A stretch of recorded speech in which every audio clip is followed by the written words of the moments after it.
А теперь мы стоим на Буне, где можно видеть, как эти неочищенные воды ливневой канализации города Одессы стекают по территории Суворовского района прямо в море. Посмотрите, какая черная вода.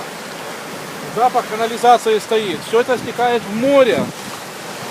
И бутылки, и мусор. Посмотрите, обратите внимание, черная пена. Никакое пятно разлива. Сняли вот эту волку реку.